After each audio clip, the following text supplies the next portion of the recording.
Sua Bíblia aberta no livro de Joel, capítulo 1, ela vai trazer a você, para nós, uma repreensão do Senhor sobre o que estava acontecendo com a nação e por que a nação estava a sofrer algumas situações. E aí no capítulo 1, Deus vai tratando e dizendo algumas situações por causa desse abandono do povo e as consequências disso. O povo estava embebecido com as coisas normais e afastado das coisas espirituais. E assim o capítulo 1 termina com uma repreensão do Senhor. E no capítulo 2, que é o que nós vamos ler essa noite, diz assim, verso 1, são 32 versos, eu quero ler com você. Toquem a trombeta em Sião, soem o alarme em meu santo monte, que todos tremam de medo, pois está chegando o dia do Senhor. É um dia de escuridão e trevas, um dia de densas nuvens e sombras profundas. Como o amanhecer se estende pelos montes, assim surge um grande e poderoso exército. Nunca se viu algo parecido e nunca mais se verá. À frente deles o fogo arde, atrás deles vêm as chamas. Diante deles a terra se estende, bela como o jardim do Éden. Atrás deles só a desolação, nada escapa. Parecem cavalos, atacam como cavalos de guerra. Olhem para eles, saltando sobre o topo dos montes. Ouçam o barulho que fazem como o estrondo de carros de guerra, como fogo crepitante que devora um campo cheio de palha, como um exército poderoso que avança para a batalha. O medo toma conta do povo, todo o rosto fica pálido de terror. Os agressores marcham como guerreiros e como soldados escalam os muros da cidade. Marcham sempre em frente sem deixar suas fileiras. Não empurram uns aos outros, cada um se move na posição correta. Rompem as linhas de defesa sem desfazer a formação. Atacam a cidade e correm ao longo de seus muros. Entram em todas as casas e sobem pelas janelas como ladrões. A terra treme com seu avanço e os céus estremecem. O sol e a lua escurecem e as estrelas deixam de brilhar. O Senhor está à frente de seu exército com um grito. Ele o comanda. É seu exército poderoso e segue suas ordens. O dia do Senhor é espantoso e terrível. Quem poderá sobreviver? Por isso, o Senhor diz: voltem para mim de todo o coração. Venham a mim com jejum, choro e lamento. Não rasguem as roupas em sinal de tristeza. Rasguem o coração. Voltem para o Senhor, seu Deus, pois Ele é misericordioso e compassivo, lento para se irar e cheio de amor. Está sempre pronto a voltar atrás e não castigar.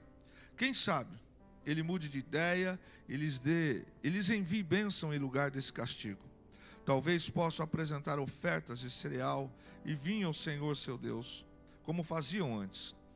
Toquem as trombetas em Sião. Convoquem um tempo de jejum.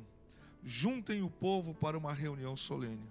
Reúnam e consagrem todo o povo, os anciãos, as crianças e até os bebês. Chamem o noivo do seu aposento e a noiva de seu quarto.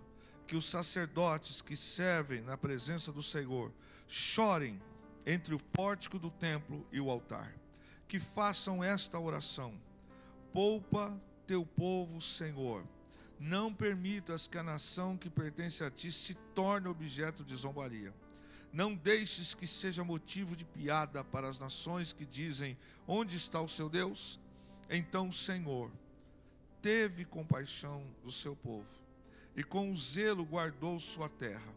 O Senhor respondeu: vejam, eu lhes envio cereal, vinho novo e azeite, suficientes para saciá-los. Vocês não serão mais objeto de zombaria entre as nações vizinhas. Expulsarei esses exércitos que vêm do norte e os enviarei para uma terra seca e desolada. Os que estão na vanguarda serão empurrados para o Mar Morto e os da retaguarda para o Mediterrâneo. O mau cheiro dos corpos em decomposição se espalhará sobre a terra. Certamente o Senhor tem feito grandes coisas. Não tema, ó terra. Alegre-se e exulte, pois o Senhor tem feito grandes coisas. Não tenham medo, animais do campo, pois os pastos do deserto ficarão verdes, as árvores voltarão a dar frutos, as figueiras e as videiras ficarão carregadas. Alegrem-se vocês que habitam em Sião, exultem no Senhor seu Deus, pois Ele envia chuvas na medida certa. As chuvas de outono voltarão a cair, e também as chuvas da primavera. As eiras voltarão a se encher de trigo, e os tanques de prensar transbordarão de vinho novo e azeite. Eu lhes devolverei o que perderam por causa dos gafanhotos migradores, dos saltadores, dos destruidores e dos cortadores. Enviei esse grande exército devastador contra vocês. Vocês voltarão a ter alimento até se saciar e louvarão o Senhor, seu Deus, que realiza esses milagres em seu favor. Nunca mais meu povo será envergonhado. Então vocês saberão que estou no meio de Israel, que sou o Senhor seu Deus, e não há nenhum outro. Nunca mais meu povo será envergonhado. Então, depois que eu tiver feito essas coisas, derramarei meu espírito sobre todo tipo de pessoa. Seus filhos e suas filhas profetizarão, os velhos terão sonhos, e os jovens terão visões. Naqueles dias, derramarei meu espírito até mesmo sobre os servos e servas. Farei maravilhas nos céus e na terra, sangue e fogo, colunas de fumaça. O sol se escurecerá, a lua se tornará vermelha como sangue antes que chegue o grande e terrível dia do Senhor. Mas todo aquele que invocar o nome do Senhor será salvo. Pois alguns no monte Sião, em Jerusalém, escaparão como o Senhor prometeu. Então, entre os sobreviventes que o Senhor chamou. Amém? Esse texto, ele está nos trazendo aqui uma observação importante para nós essa noite. Se você olhar para o texto, você vai compreender que no primeiro instante houve uma praga sobre Jerusalém, uma praga sobre a região da Palestina, e essa praga, ela trouxe algo assim terrível, que devastou todas as plantas, as árvores e tudo que tinha, tudo. Os rios se secaram, os gados gemeram, os animais morreram de fome, morreram de sede, e da parte de Deus foi enviado, porque o povo tinha se afastado, o povo tinha deixado, o povo não estava temendo mais o Senhor, e o povo tinha se afastado de Deus de tal forma, que o nome do Senhor não era mais adorado no coração, não era mais temido como devia de ser. Mas, no entanto, as pessoas ainda estavam indo para o templo. E nesse ir para o templo, o texto diz que o Senhor não estava feliz com o que eles estavam fazendo, a forma como eles estavam se comportando. E daí nós encontramos uma das passagens que o Senhor fala: rasgar os vossos corações. Mas olha que coisa para a gente caminhar. A primeira dessa profecia do Senhor, ela estava acontecendo e veio sobre a nação de Judá. Secou-se tudo, o gado estava morrendo, as ovelhas morrendo, não havia mais videira, o mosto secou, a provisão secou. Deus mandou uma nuvem de gafanhotos, que o texto diz que eles se assemelhavam como o rosto de um cavalo, de tão parecido, diz o profeta Joel, que estava acontecendo. Esse tempo que isso está acontecendo é o tempo em que o rei Joás está a assumir o trono menino, aonde a sua avó tinha mandado inclusive matar os descendentes de Davi. A nação tinha caído no espinho, na vida ruim tão terrível de apostasia, de se afastar-se de Deus. E o Senhor mandou isso, e o Senhor manda 3 palavras. A primeira é que a praga dos gafanhotos. A segunda é que a futura nação, a Síria, ia invadir esse povo. E a terceira, que não aconteceu. Alguns pensam que isso se aplica àquela nuvem de gafanhotos. A grande maioria dos teólogos concorda que esta palavra terceira, ela está para acontecer. Quando o Senhor vai empurrar para o Mar Morto, vai empurrar para o Mar Mediterrâneo, o exército que tentará se levantar contra Israel e sucumbirão. A primeira já aconteceu. A segunda também aconteceu. Só que aí o texto vai nos dizer algumas verdades antes da gente entrar naquilo que Deus quer conosco essa noite. Que a nação estava vivendo de bênção, estava comendo, estava vestindo, estava se acomodando. E uma das observações para nós é que às vezes nós vivemos dia após dia sem nos dar conta das bênçãos de Deus sobre a nossa vida. A gente está tão acostumado às vezes com as bênçãos do Senhor sobre nós, que às vezes a gente não agradece mais, a gente não celebra mais, a gente não age mais da maneira como tínhamos que agir. O Senhor não é mais adorado, o Senhor não é mais valorizado. Se você olhar no capítulo 1, é uma repreensão do Senhor falando: ébrios, acordem, porque isso que vocês estão vivendo hoje, até o mosto de vocês vai acabar. Essa palavra se aplica não apenas a se embebedar do vinho, mas é quando nos tornamos ébrios na vida. É quando as coisas da sociedade, é quando as coisas do mundo, é quando nós não vamos percebendo mais quem nós somos. É quando a nossa identidade é ofuscada pelos brilhos da terra. É quando nós perdemos o referencial. Esses homens do capítulo 1 são judeus de Judá, onde eles não estavam mais adorando o Senhor e vivendo segundo o que eles entendiam. Então a vida caminhava, não faltava comida, não faltava um teto para morar, mas estavam longe de Deus. O Senhor não era buscado. Grave isso, o Senhor não era buscado. E Deus então manda essa palavra: eu vos enviarei essa praga e vão exterminar. E vocês vão ver, hoje vocês se embebedam por causa de vocês estarem vivendo e não reconhecendo que eu sou o Senhor. E a história diz que essa seca chegou, irmãos. Essa seca chegou e ela veio com uma força, matou toda a plantação. Houve fome na região da Palestina. E quando isso veio, o Senhor disse: sou eu que estou mandando, eu estou enviando, porque vocês perderam o referencial. Enquanto eu abençoo, vocês não glorificam. Enquanto eu abro portas, vocês não glorificam. E aí o texto, a história nos mostra que esse povo foi vivendo como nós precisamos lembrar, se também não estamos vivendo assim hoje. É viver um dia após o outro, sem reconhecer e sem dar a adoração a quem de direito. Culto nunca pode ser igual.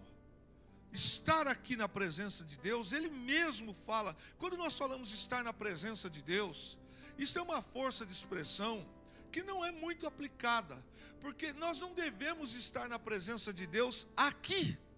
Aqui não é um lugar apenas exclusivo para estar na presença de Deus. Nós devemos estar na presença do Senhor todos os dias da nossa vida. Quando nós acordamos, quando nós levantamos, quando nós vamos tomar o nosso café, quando nós vamos para a escola, quando nós vamos para o trabalho, quando nós andamos pelas ruas, todos os dias. Então não tem como esta de nós entrarmos na presença de Deus. Nós precisamos estar na presença de Deus. E quando se está na presença de Deus, a gente não dá um passo na vida sem reconhecer que Ele é o Senhor, sem exaltar o seu nome, sem adorar o seu nome. Independente se tem no prato ou não tem no prato, independente se as coisas vão bem ou não vão, até porque Deus providencia, até porque Deus dá o livramento, até porque Deus dá o escape, até porque o Senhor não perde o controle da vida dos seus filhos, até porque o Senhor escuta o clamor dos seus filhos, até porque o Senhor ouve os nossos choros de madrugada, até porque o Senhor conhece o mais secreto do nosso coração. Então estar na presença de Deus não é apenas agora quando nós ministramos o louvor, não é apenas quando nós vamos orar. Estar na presença de Deus é algo que a igreja, o corpo de Cristo precisa estar atento. Eu vou fazer o meu negócio, eu vou comprar um carro, onde eu for, eu não posso esquecer o que eu trago comigo. É a presença de Deus que eu trago comigo. Eu não posso esquecer quando eu estou diante do mercado, algumas situações na rua, na faculdade, onde eu estiver, eu carrego ou não carrego a presença de Deus. E esse povo de Judá, eles não estavam mais carregando a presença de Deus. No entanto, o Senhor continuava abençoando. E esse é um dos fatos que muitas das vezes os dias vão passando e está tudo bem. A gente lembra-se de Deus, algumas pessoas, melhor dizendo, lembram-se de Deus quando as coisas apertam, quando as coisas não estão bem, quando as coisas não estão como queria. Mas isso não é estar na presença de Deus. E também não é adorar o Senhor. E Deus se manifesta através do profeta Joel, dizendo, esse tempo desse texto se refere ainda antes do cativeiro. Israel já está no caminho disso. Judá, as tribos do sul, é para onde Joel profetiza. E esse povo, eles estão vivendo como alguém ou alguns que talvez você possa pensar, e tomara não seja nós que vamos vivendo todos os dias, aonde a presença do Senhor não é mais buscada, grave isso, buscada, aonde a presença de Deus não é mais desejada, aonde a presença do Senhor não é algo assim prioridade na nossa vida.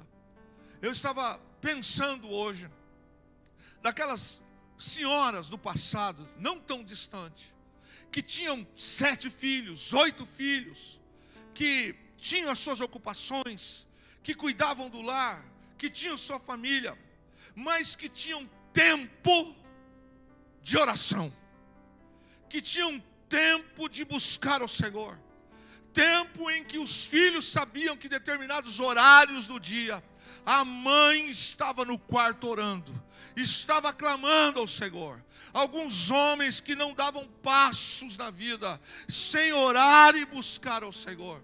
Irmãos, estar na presença de Deus não é deslocar-se geograficamente e andar para em direção de um templo, para um culto, para uma campanha. Isto é uma consequência de quem deseja, mas estar na presença de Deus é toda hora, é todo dia, todo instante. É naquilo que Deus tem proposto para os seus filhos. Deus não nos deu mais a condição de criatura. Nós agora somos filhos do Senhor. E os filhos precisam falar com os pais. Os filhos têm comunhão com o Pai. Mas este povo, eles estavam um dia atrás do outro, sem dar valor às bênçãos. Queridos, isso é um problema para nós. Porque às vezes nós vamos justificar muita coisa na nossa vida. Por que não estamos, ou por que não estamos vivendo? Nós sempre vamos ter uma justificativa para não andar como Deus quer que anda. Agora, a questão de não andar como Deus quer que anda, o problema não é que Deus apenas vai ficar triste, aborrecido. São as consequências que nós atraímos para a nossa vida. O pecado vai invadindo, a apatia vai invadindo, o inferno vai invadindo, Satanás vai ganhando espaço, espíritos malignos das trevas vão se levantando. Você percebe que quando você dá um passo no mundo espiritual de caminhada, há uma luta, há um bloqueio para que você não rompa. Mas em nome de Jesus nós vamos orar essa noite. Esse bloqueio vai cair por terra no nome de Jesus. Aquilo que está travado vai destravar em nome do Senhor. Há uma palavra de Deus que está ardendo em meu coração. A palavra do Senhor porque se você olhar no verso 18, você vê que no 17, Deus vai dizendo, voltem, voltem, voltem. E Deus foi permitindo que as coisas ruins fossem acontecendo.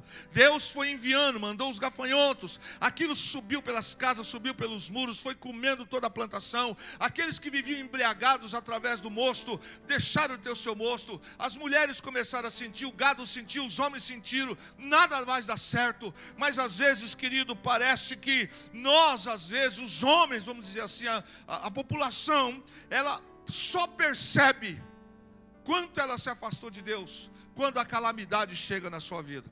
Quando a calamidade chega, aí muitos se lembram de onde estão e aonde eram para estar, e por que as coisas estão acontecendo. O texto diz que até que Deus permitisse que a calamidade viesse, esse povo não voltou atrás. Eles não tiveram tempo para Deus. Grave isso, não tiveram tempo para Deus. Eu estava buscando o Senhor desde ontem para esta reunião de hoje, e a palavra que Deus trouxe no princípio do momento de buscar é quando Deus fala: rasgai o coração. Antes de Deus mover, antes das coisas acontecerem, primeiro a gente precisa rasgar o nosso coração. E Ele vai dizendo por que era necessário rasgar o coração. Às vezes, os homens só se lembram quanto são dependentes de Deus quando a desgraça chega na casa, quando a calamidade chega na nossa vida. Aí nós lembramos de Deus. Aí nós nos lembramos de quem é o Senhor. Aí nós nos lembramos que não adianta ter dinheiro se não tem comida para comprar. Esse povo, eles estavam vivendo a sua vida, povo de Deus, povo de Judá. E Deus avisou. Só que agora Deus permitiu. E Deus permitiu. E tudo aconteceu. Sabe, querido, se você der uma olhadinha em alguns momentos da história, é somente quando a água é racionada, é somente quando a comida se torna escassa, e somente quando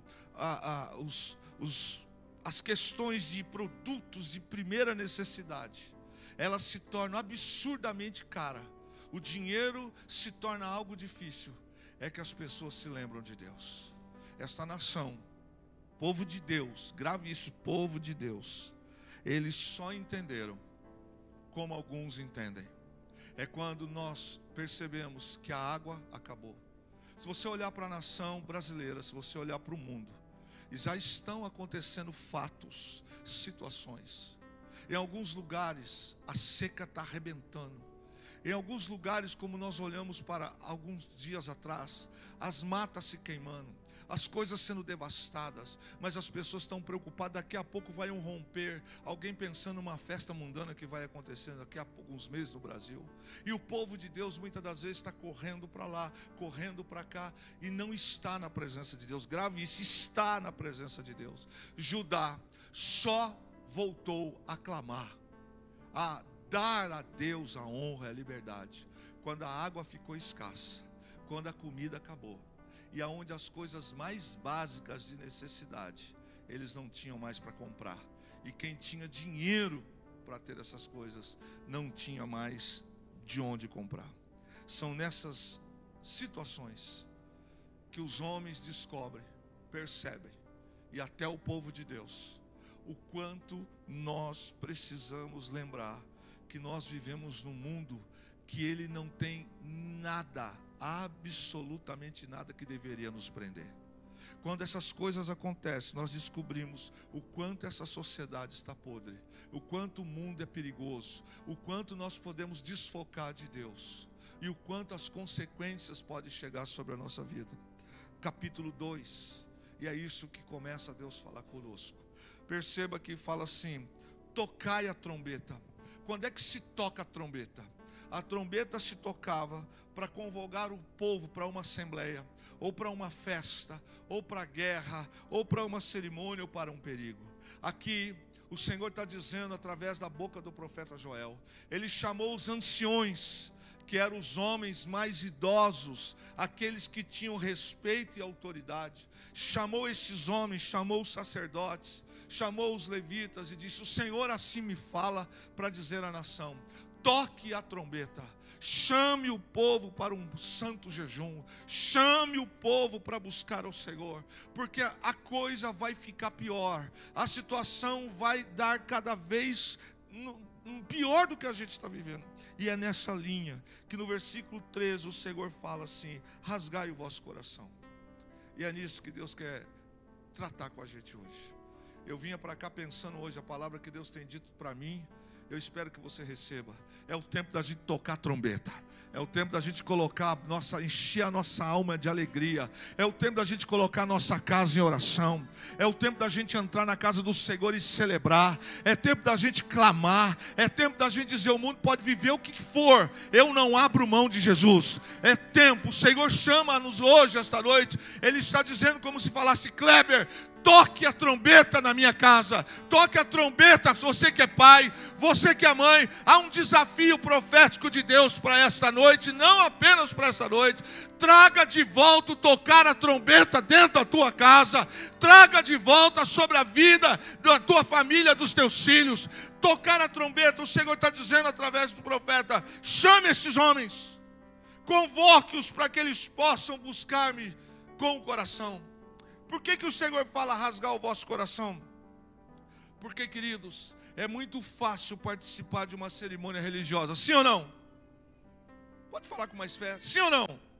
Fácil, querido, fácil. Participar de uma cerimônia religiosa é muito fácil. Rasgar as vestes é outra coisa fácil. Num ato de desespero, eu rasgo as minhas vestes, eu me manifesto. É fácil também se lamentar. E o Senhor disse para Joel, dizendo para a nação: esse negócio de vocês rasgarem as vestes, esse negócio de vocês estarem na cerimônia, eu não estou recebendo. E não estou recebendo, porque o meu povo se afastou de mim. Há uma diferença, querido, de estar presente numa cerimônia religiosa. Agora, nós estamos num culto. Eu não posso dizer que isso aqui não é uma cerimônia religiosa. Se colocarmos dentro do conceito de religião, é uma cerimônia religiosa. Mas para nós, não é uma cerimônia. Eu desejo que não seja para você uma cerimônia. Eu desejo que seja um culto para o nosso Deus. O louvor para o nosso Deus. A adoração para o nosso Deus. Mas é possível estar numa cerimônia religiosa e não estar com o coração alinhado. É possível chegar aqui para vocês e desesperar, rasgar as minhas vestes em sinal de luto, cobrir minha cabeça de cinza e ficar me lamentando. Mas é muito diferente quando nós confessamos os nossos pecados e quando nós nos apresentamos ao Senhor com o coração arrependido. Meu irmão, isso aconteceu. Isso aconteceu. Essa nação, esse povo que estava vivendo esta miséria, quando não tinha mais da onde tirar, é onde eles se deram conta que o homem sem Deus não é nada. É onde eles perceberam que eles se afastaram da presença. E se afastar da presença, não tem coração quebrantado. Salmo 51, verso 17 diz assim: o sacrifício que deseja é um espírito quebrantado, não rejeitará um coração humilde e um coração arrependido.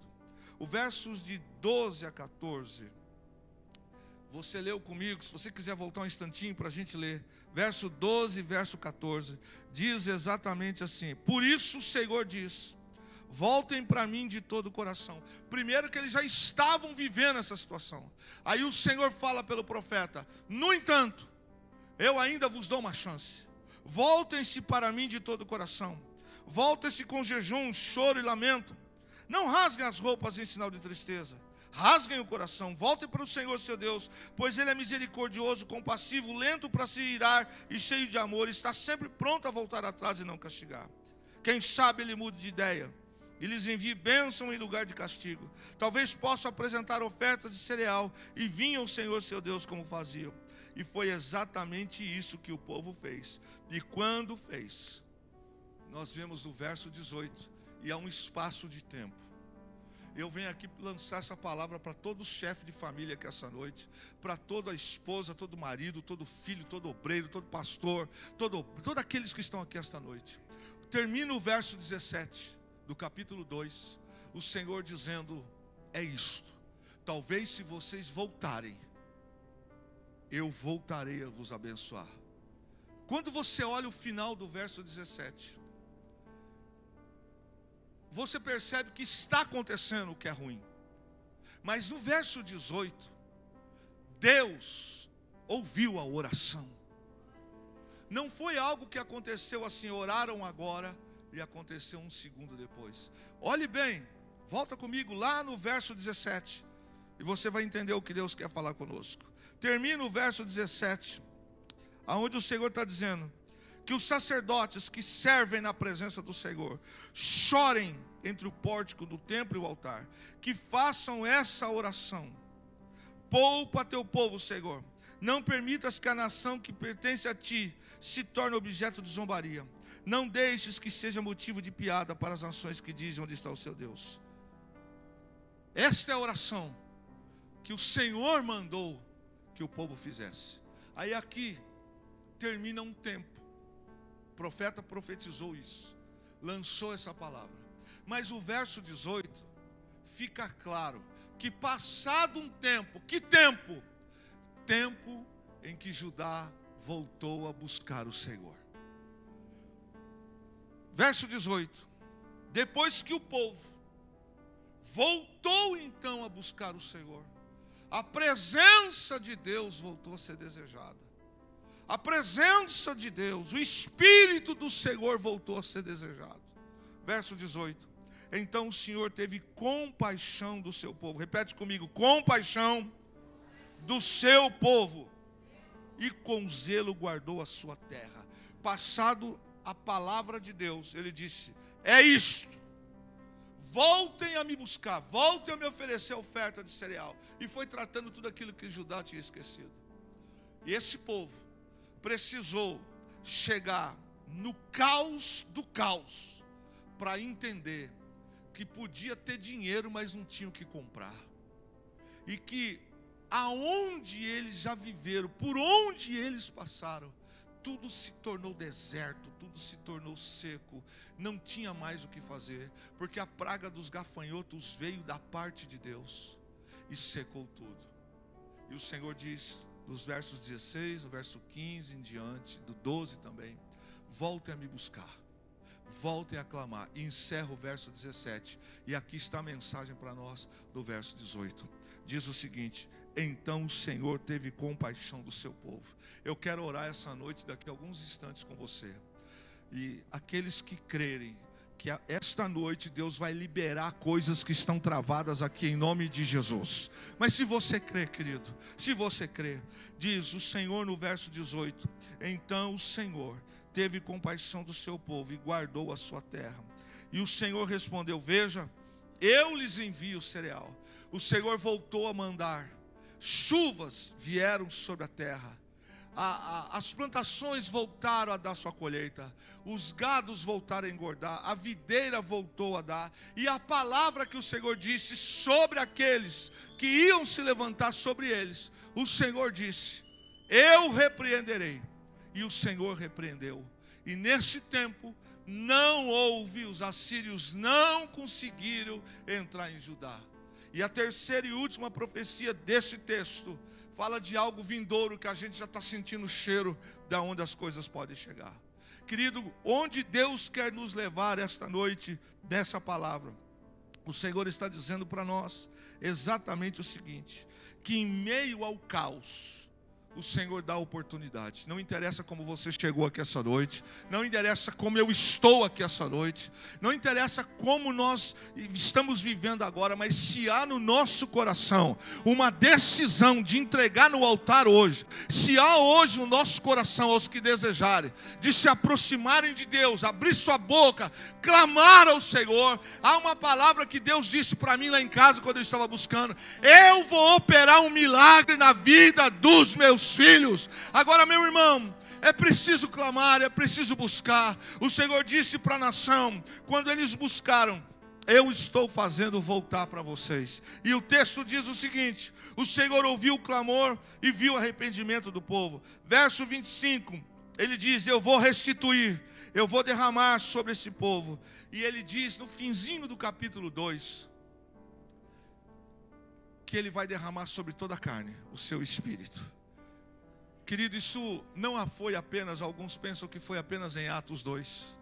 Outros estão pensando que isso não volta mais. Não, a palavra do Senhor está aqui liberada. O Senhor quer derramar sobre esta casa esta noite, não apenas hoje. O Senhor quer derramar sobre homens e mulheres que estão aqui esta noite. O Senhor quer derramar sobre jovens, sobre crianças, sobre adultos. O Senhor quer derramar. Agora tem algo que a gente não consegue fazer. É receber de Deus quando a gente está com o vaso virado de boca para baixo. O Senhor diz: eu vou restituir. Querida, quando se fala eu vou restituir, a gente se emociona. A gente fala: oh glória, Deus vai, aquilo que eu não conquistei, aquilo que era para ser meu, aquilo que eu perdi. Querido, não olhe por esse lado. Isso é uma situação que de fato Ele pode fazer, porque é uma promessa dEle. E Ele fez isso aqui para o seu povo. Mas essa palavra não se cumpriu ainda plenamente. Porque nós estamos aqui, somos descendentes de Abraão. Estamos vivendo num mundo que está vivendo em caos. Mas se essa noite, este lugar, se unir num só propósito de oração, querido, aquilo que está tentando derrubar, aquilo que está tentando te entristecer, aquilo que está tentando te travar, o Senhor vai liberar algo extraordinário para a sua vida e para a minha vida, em nome de Jesus. Mas tudo mudou para aquela nação quando eles voltaram a buscar o Senhor. E por fim, querido, para a gente orar, ele diz no finzinho do texto que ele não vai derramar do Espírito apenas para alguns. O texto diz que o Senhor vai derramar o seu, ele diz: eu vou derramar o meu Espírito, verso 29, sobre todos os servos e servas. Tem servo aqui essa noite? Tem servos e servas. Entenda o que eu estou dizendo. Servo não faz a sua vontade. Servo faz a vontade do seu Senhor. Entende isso? Entende isso, igreja? Que o servo não faz o que dá na sua cabeça. O servo não age segundo ele quer. Porque o servo tem o seu Senhor. E ele diz aqui: naquele dia eu vou derramar o meu Espírito, até mesmo. É óbvio que ele está falando aqui dos servos que estavam na casa, mas isso se aplica para você e para mim esta noite. Os servos dele, ele disse: eu farei maravilhas no céu. Esse tempo terrível que fala dessa profecia final que vai cumprir, a gente não sabe quando, mas ela está aí. Agora, o que está liberado para nós hoje, para você e eu vivermos, é invocar o nome do Senhor agora. Quantos desejam comigo invocar o nome do Senhor? Fiquem em pé em nome de Jesus. Quantos desejam? Quantos desejam? Alisson, vem para frente. Quantos desejam? Em nome de Jesus. Quantos desejam?